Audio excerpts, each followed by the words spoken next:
Good morning students.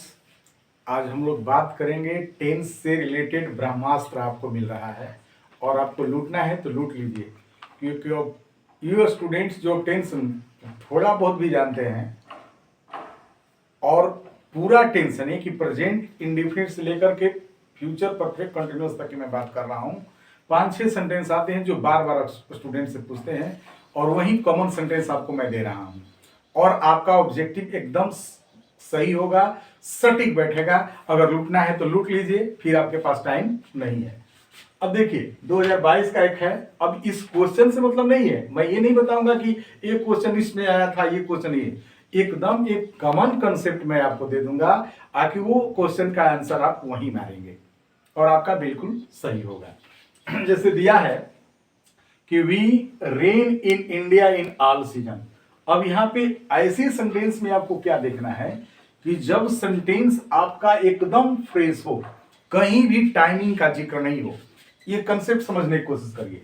Sentence एकदम fresh हो, कहीं भी टाइमिंग का जिक्र नहीं हो, न फ्यूचर का टाइम दिया हो, न पास्ट का टाइम दिया हो, न एवरीडे दिया हो, न डेली दिया हो, न यस्टरडे दिया हो, न आफ्टर 2 डेज दिया हो, न मच अर्लियर दिया हो, ये सारा चीज नहीं दिया हो, तो उस सेंटेंस को कंप्लीट हिंदी समझने की कोशिश करिए कि उस सेंटेंस का हिंदी क्या निकलता है और कौन सटीक बैठता है, वही आंसर होगा, सही होगा। उसमें अब सटीक इसका हिंदी निकालना पड़ेगा, हर का नहीं हिंदी निकालना है इसका। जैसे वी रेन यानी कि बरसात होती है, हम लोग गेट रेन इन इंडिया। अब ये प्रेजेंट की बात है। देखिए ये गेट वी है तो वी के साथ हम वीएन का यूज करेंगे, ये आपका होगा ही नहीं, ये आपका होगा ही नहीं, ये तो एकदम कंफर्म है। जो गेटिंग है तो इज एम आर का प्रयोग करेंगे, ठीक है। और वी के साथ V5 होगा नहीं, वर्ब का 5वां फॉर्म, इतना तो आपके पास मालूम है। तो या तो ये आंसर हो सकता है या तो ये आंसर हो सकता है। तो बरसात होती थी, अब बरसात होती है। अब आपसे कोई कहता है कि भारत में हर सीजन में बरसात होती है, ठीक ना, और भारत में हर सीजन बरसात होती थी, तो दोनों में सटीक कौन बैठता था? बरसात होती है, तो ये आपका आंसर सही है। अब ये देखिए, अब यहां पे एक क्वेश्चन और है दे। अब ये भी क्वेश्चन आए हुए एग्जाम में, ठीक है। यहां पे हिम है, चेयरमैन, ये भी क्वेश्चन आए। अब देखिए ये भी, इस भी क्वेश्चन में क्या है कि टाइमिंग नहीं है आपका, दे हिम चेयरमैन। अब यहां पे क्वेश्चन दिया है इलेक्ट और दूसरा क्वेश्चन दिया है इलेक्टेड और सी नंबर आपको दिया है विल इलेक्टेड और डी आपको दिया है इलेक्टिंग। अब देखिए इसी तरह से ये भी फ्रेश सेंटेंस है। तो दो ऐसे सेंटेंस आपके एग्जाम में रहेंगे जो फ्रेश रहेंगे, जिसमें टाइमिंग नहीं रहेगा, जिसमें इसमें देखिए कहीं टाइमिंग का जिक्र नहीं है। यस्टरडे का, टुमारो का, 2 डेज का, 4 डेज का, सिंस मॉर्निंग का, लाइक दिस। अगर टाइमिंग नहीं है तो एक फ्रेश सेंटेंस है, तो इस सेंटेंस का भी हिंदी आप निकालेंगे। और दो आप बच्चे आप बहुत अच्छी तरह से समझो, एकदम बढ़िया से, आकि दो आपके ऑप्शन ऐसे ही बिल्कुल गलत रहते हैं। आपको जो 4 ऑप्शन दिया रहता है 1 2 3 4, उसमें से 2 ऑप्शन आपका एकदम गलत रहते हैं। जैसे देखिए इसमें ये ऑप्शन इलेक्टेड है, इलेक्ट है, इलेक्टिंग है, रिलेक्टेड है, तो विल इलेक्टेड है, तो विल के साथ हमेशा भी लगता है, तो ये आपका ऑप्शन गलत है, ये आपका ऑप्शन गलत है। इलेक्टिंग है तो इज एम आर होना चाहिए, वाजवर होना चाहिए, तो 2 ऑप्शन तो आपका ऐसे ही गलत है। अब इस 2 पे आपको आंसर लेना है, तो 2 पे हिंदी निकालेंगे। हिंदी क्यों निकालेंगे ये बात समझिए, क्योंकि इसमें टाइमिंग नहीं दिया है। तो वे लोग चुनते हैं, इलेक्ट करते हैं उसे चेयरमैन, अब वे लोग उसे चेयरमैन चुन लिए। अब दोनों में कौन सही लग रहा है? वे लोग उसे चेयरमैन चुनते हैं और चुन लिए, तो वे लोग उसे चेयरमैन चुन लिए, यानी कि बी आंसर सही है। तो इस तरह से आप हिंदी निकालेंगे और हिंदी निकालने के बाद आपका जो सटीक बैठेगा उसी का आंसर मिलेगा, और उसमें प्रेजेंट पास्ट में ऐसा रहता है। अब हम लोग आते हैं दूसरा, ये ग्रुप हो गया आपका, ये ग्रुप हो गया। दूसरा ग्रुप जो क्वेश्चन कॉमन है, निश्चित आएंगे ही, एक क्वेश्चन इस तरह के आते हैं। अब आपके क्वेश्चन अब दूसरे ग्रुप में हम बात करते हैं, ठीक है। इस क्वेश्चन की बात करने से पहले हम आपसे बात करेंगे बेटा, ठीक है, कि यूनिवर्सल ट्रूथ आपको समझना है कि यूनिवर्सल ट्रूथ, ये क्वेश्चन यूनिवर्सल ट्रूथ पर आता ही आता है। यूनिवर्सल ट्रूथ का मतलब वो होता है कि वो हर जगह हर समय सत्य हो, हर जगह हर समय सत्य हो। तो जब भी यूनिवर्सल ट्रूथ हो, चाहे साइंस के क्वेश्चन होंगे, उसमें आप प्रेजेंट इंडेफिनिट को ही सही मारिएगा। आपको लगेगा कि बिल्कुल सब सही है, लेकिन प्रेजेंट इंडेफिनिट ही आपका सही हो। जैसे देखिए, अगर सेंटेंस हो, ठीक ना, कि वाटर, अब देखिए सेंटेंस है वाटर, अब यहां पे ऑप्शन दे दिया 800 डिग्री सेंटीग्रेड। अब इसका 4 ऑप्शन दिया है। मान लिया ऑप्शन 1 दे दिया वाइल्स, दूसरा ऑप्शन दे दिया वाइल,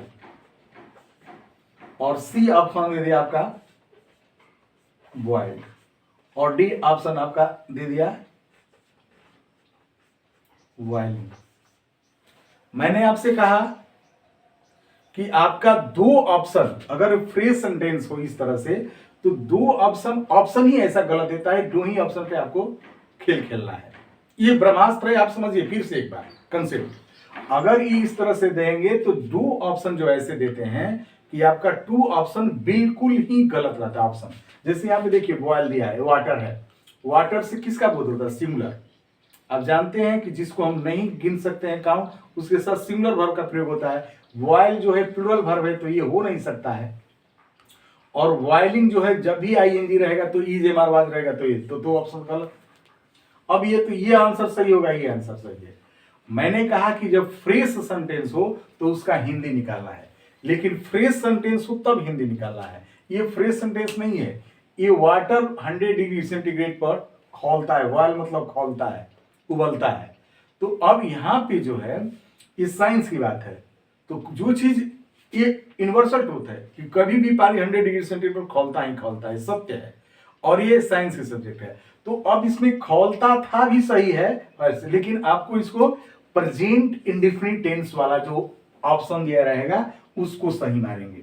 इसको समझिए, एक सेंटेंस इस तरह के आने हैं यूनिवर्सल ट्रूथ के। जैसे सूरज पूरब में उगता है, तो अब वहां पे राइजिज ही होगा, राइज नहीं उगता था, उगेगा, विल राइज। अब इस तरह से सेंटेंस नहीं होगा। तो एक दूसरा ऑप्शन में ये समझ लीजिए।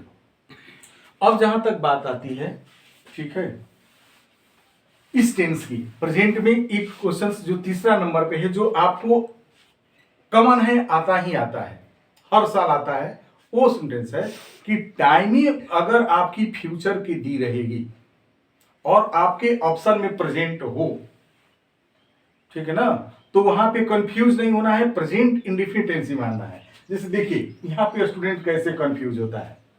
जैसे यहां पे देगा कि द पीएम,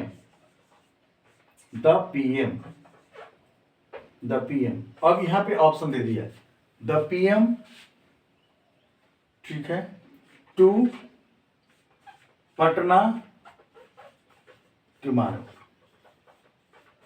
अब यहां पे स्टूडेंट क्या करेगा कि देखिए कैसे कंफ्यूज होता है ऑप्शन से। पहला ऑप्शन आपका दे दिया कम, और दूसरा ऑप्शन आपका दे दिया कम्स, और तीसरा आपका ऑप्शन दे दिया विल केम, और चौथा ऑप्शन आपका दे दिया कमिंग।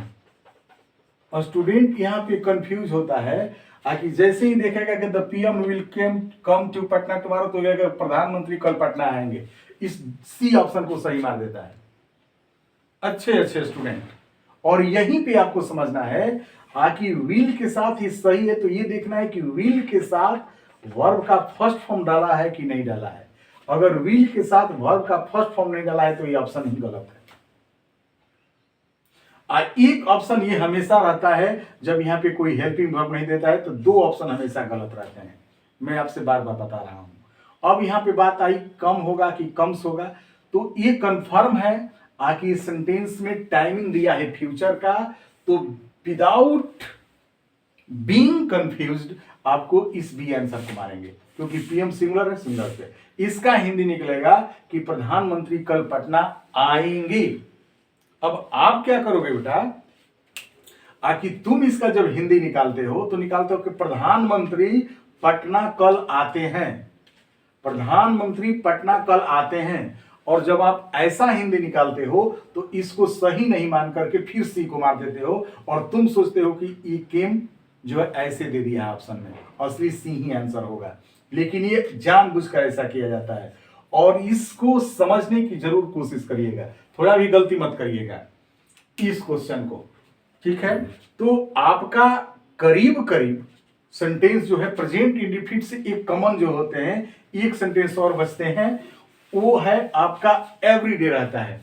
आप कभी भी समझिए कि आपके एवरीडे से एक क्वेश्चन आता है, एवरीडे से अगर एवरीडे लास्ट में रहता है तो भरसक कोशिश करिएगा कि वो सेंटेंस प्रेजेंट इंडिफिनिट में जो रहे उसी प्रेजेंट इंडिफिनिट वाले मेन वर्ब को आप ऑप्शन सही करिएगा। ये आपका टेंस का जो है क्वेश्चन प्रेजेंट इंडिफिनिट से हुआ। अब हम लोग आते हैं, जो अधिकतर क्वेश्चंस आते हैं वो पास्ट इंडिफिनिट से आते हैं। अधिकतर क्वेश्चन आपके दूसरा नंबर पे कॉमन है, प्रेजेंट इंडिफिनिट के बाद पास्ट इंडिफिनिट से है। पास्ट इंडिफिनिट में आपको कुछ भी याद नहीं करना है, सिर्फ टाइमिंग याद करना है कि पास्ट इंडिफिनिट का है, पास्ट इंडिफिनिट में सेंटेंस के आपको टाइमिंग बस याद करना है। और वो पास्ट इंडिफिनिट की जो टाइमिंग है वो एक टाइमिंग यस्टरडे है जो एकदम सदाबहार है। ये सदाबहार है, आपका यस्टरडे जो है एकदम सदाबहार है, ये आना ही आना है। इसके बाद मच अर्लियर, ये मच अर्लियर वर्ड आता है, ये भी सदाबहार है, पास्ट इंडिफिनिट का ही। इसके बाद कोई भी वर्ड रहेगा ऐसा लगेगा कि वो सेंटेंस बितावे, जैसे 2 डेज एगो, 2 डेज एगो, 2 दिन पहले, तो ये समझिए कि पास्ट का ही है। अगर ये सारा चीज रहेगा अगर किसी भी वाक्य में, तो वो सेंटेंस पास्ट इंडिफिनिट नहीं बनेगा और पास्ट इंडिफिनिट का स्ट्रक्चर याद है। जैसे मान लीजिए ही, अब यहां पे दिया है, ठीक ना, आकार एकदम सिंपल इतना आता है, और यहां पे सेंटेंस दे देगा 2 डेज एगो, ये क्वेश्चन आपको दे दिया। अब इसमें ऑप्शन दे दिया आपका BUY, बाई में एस दे दिया, एक दे दिया आपका बॉट,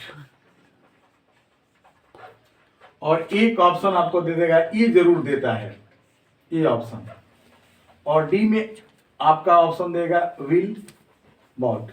और मैं बार बार इसी ऑप्शन को, मैं दोनों को इसलिए लिख रहा हूं कि आपका ये 2 ऑप्शन जरूर मिलेंगे, एक ING वाला और एक विल के साथ V1 न दे करके V2 या V3 देता है, तो ये 2 ऑप्शन आपका ऐसे ही गलत हो गए।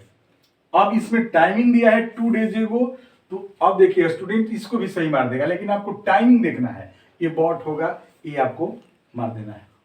तो इस तरह से प्रेजेंट इंडिफिनिट और पास्ट इंडिफिनिट, ये 2 क्वेश्चन आपके टेंस से खूब आते हैं, ये बात को समझने की कोशिश करिएगा।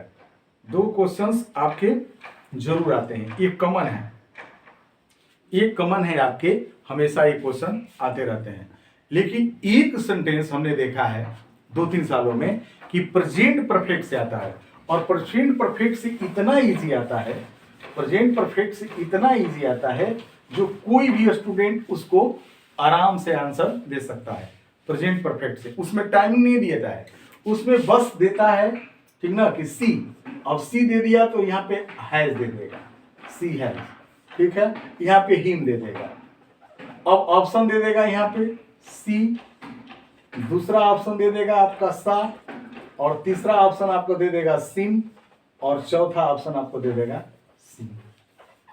तो इसमें क्या करना है कि जब भी हैज, हैव, हैड देखिएगा तो थर्ड फॉर्म का यूज करिएगा। टेंस आपको आता है चाहे नहीं आता है, तो आपको याद करना है कि हैज, हैव, हैड अगर कहीं भी रहता है तो आपको थर्ड फॉर्म का यूज करना है, सी, आपको इस तरह से यूज कर देना है।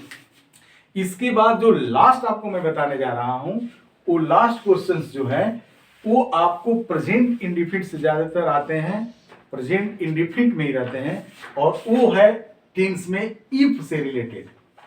देखिए इफ से जब भी क्वेश्चंस रहेंगे, और इफ से यहां पे जैसे मान लीजिए कि है इफ सी,